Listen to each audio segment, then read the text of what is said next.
Okay, so hopefully everything turns out pretty easy right now. I have a very precarious situation here with my setup. So, if I am ever making darts in a body, if you've seen my work, you know that a lot of it is super duper round. I like bulbous, chunky little babies. And the best way to start with that is a sphere. Now, my favorite method that I've ever learned is to break a sphere down into four parts.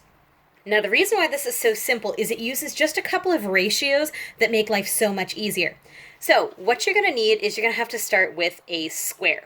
Now, you're going to have to double that square because you want a kind of football shape that's twice as tall as it is wide. So, what I like to do, if I'm just using a paper, for example, is I'll fold it in half both ways. Okay? So, well, even just like this, what I'll be able to do is make a perfect square that's that size on both sides. Now I've got my paper folded, so whatever the square size is here, it'll be double. Now, if you don't already know this, this is the handiest trick in the world. In case you don't have a ruler, you can still work with ratios. So I have my paper. I'm going to take my corner and line it up here. Okay, just like origami, you want it to be as exact as humanly possible, but again, we are human. So I have my line here, and this is the same exact length as the side here. Now, I don't have a ruler on me at the moment, and I just have a box cutter. This is improvisational, my friends. Oh god, and it's a really bad box cutter. This is my one from Trader Joe's. So, I've sliced it, and I've made a perfect square on top of another square. So, we've got it folded in half, and we want to fold it in half the other way as well. Just make sure everything lines up. This little scrap doesn't matter too much. Okay, so I've got it folded in half one way, and then I'm going to fold it in half the other way. Of course, you always want to note where your folds are. If there's open paper, do not think that that's going to be your center, okay? So from this corner to the next, we're going to make a swooping line. And what I like to do, so we got our folds here, open ends there, is I like to just make it as, oh geez, you're kidding me. I like to make it as bulbous as possible because, again, I like round stuff. And we also want it to really capture that circular look.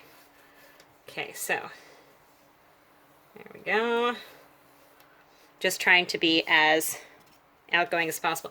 You can make it a little more like that if you want, but it doesn't give you quite as much of a slightly tapered edge. You get those weird humps. So I've got this ready. Let's see if I've got scissors. And it doesn't look like it, so... Oh, there's my X-Acto. That's what we need. Exactly right. Okay, so, starting at the corner.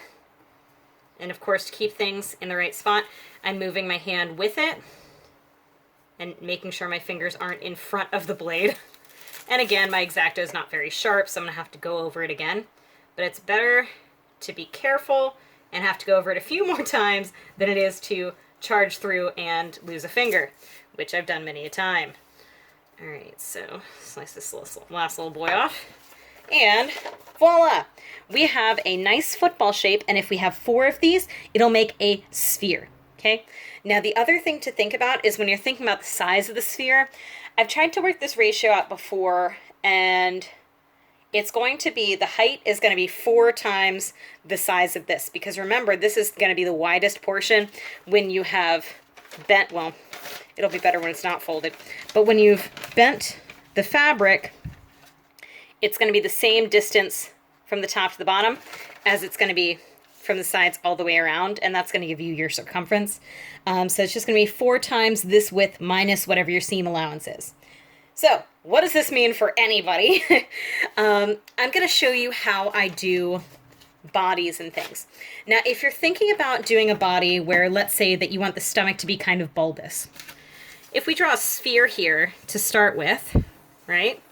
And let's say we want it to kind of swoop up and be kind of pear-shaped, because that's how I like it. Got my little light bulb pear-shaped buddy. Let's say maybe this is where the arms are going to go. Okay, now remember that sphere is going to take up this space. Now the cool part is that you don't want this touching in the center, because that's not going to make sense with a cylinder going on top of that, and I hope you can see this. So what we're going to do is about halfway up, because that's probably about halfway this distance, we are going to attach another side on there. And the best part is that when you're working with this edge here, the center, you can actually kind of warp this to make it kind of bow out if you want, or continue to be a little more bulbous and kind of swoop in if you want something really exaggerated. But anyway, I'm getting a little ahead of myself. So to show you on a smaller scale, I'm going to take my scrap paper here, just fold this, and here's another way. If you have a strip, this is how I like to do it. Just fold this where it needs to go, right? Now we've got a perfect square here. I'll just fold it in half right where it belongs, making sure to keep my angle straight. And boom, at the side of this, we have our 2x1 rectangle, okay? Do the same thing, fold it in half again, check your edges for folds and folds, and then we're just gonna make that big swoop. I'm gonna be careful of my little paws. All right. And I'll make a note to buy more X-Actone blades when I go out next. All right, so I've got my teeny tiny little version of my football. And here's how I like to do the, like the bottom of that spherical body here, okay?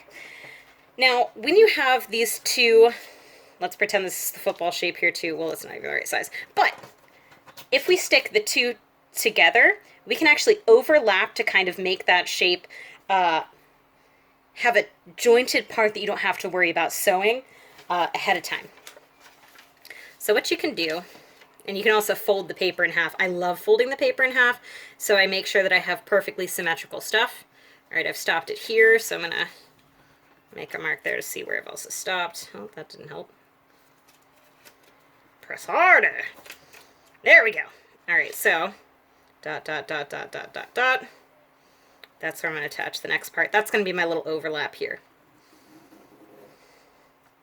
Now, I hope you all like geometry, because we're going to get heavy into it in the next second. All right, let's see if I can actually do it. Oh, paper's so thin. All right, close enough. Now, again, I've got my little marks here for where I've decided it's going to overlap. Just meet those little guys there and go to town. Now, if you double the new picture that I'm making, okay, you can sew these parts together and then have two of these, and you'll have a total sphere, okay? So what I can do next is, again, I was talking about having that kind of pear-shaped body. I've got it folded in half. Here's my halfway mark. Now, if I want to get real precise, which I always do, I'm going to take this tip, put it to the top like that, and that's my 3/4 mark. And like I said, that's where I kind of want to start flaring back out.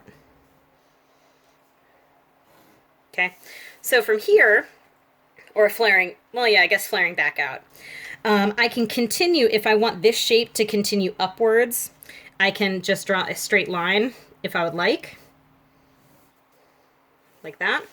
And then when I put these together, this might give us a little bit of like a warping issue, but either way, we have these darts here that are going to round it out. Let's go ahead. I'm going to try and do this. I'll be right back. I'm going to grab some tape to show you what it's going to look like.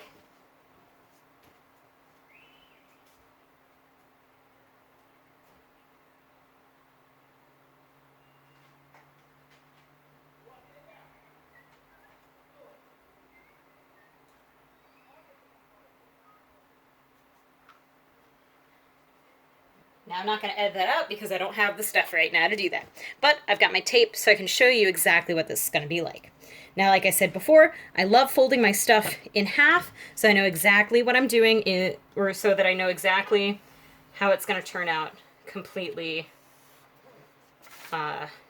symmetrical. Yeah. So I've got this. Just going to fold that over. Make sure it matches more or less. Get the point in the same spot. Boom. All right, so I'm just going to follow my lines now and hope my blade is sharp enough. I'm not trying to press too darn hard because I don't want to rough up my plywood too badly, just because this is the stuff that stops my sewing machine from bouncing on this extremely cheap table. All right, so I've got this, and why not? So another thing I like if I'm practicing with paper, you got to keep in mind that it has no stretch. So if you're using stretchy materials, you're going to have to anticipate either the stretch this way or that way. I like to stretch sideways to my advantage because you can make it look really chunky. Now when it's folded over, you can also fold straight angles like that, and life is easy. On the sides, what I recommend is you can still do it folded with small pieces of tape like that, so you can still get those that swooping roundness to it. And you don't have to do the whole thing, it doesn't really matter. As long as you've got most of the gist, you're good. Get that. And then I'm going to get this little hump here so you can see how it bulks out. And there we go. All right, so when I open it, you're going to see that it kind of flares out. Again, right here is why I like the stretch sideways, because you can get that puff out the last bit of the way. You can also keep that as two separate pieces if you want, but I prefer to just have one. But this way, you've already got, and this will be way more cylindrical in the final thing. But so you can see the puff, and if you're really anal, like I am, you can cut a little bit of a football-shaped dart right here like this, and that will help it kind of puff out and keep that cylinder shape. But if I copy this shape twice, see how that kind of flares out like this? I can still get a spherical shape at the bottom, and it tapers up towards the top. I hope that helps. Let me know if there's anything else I can do.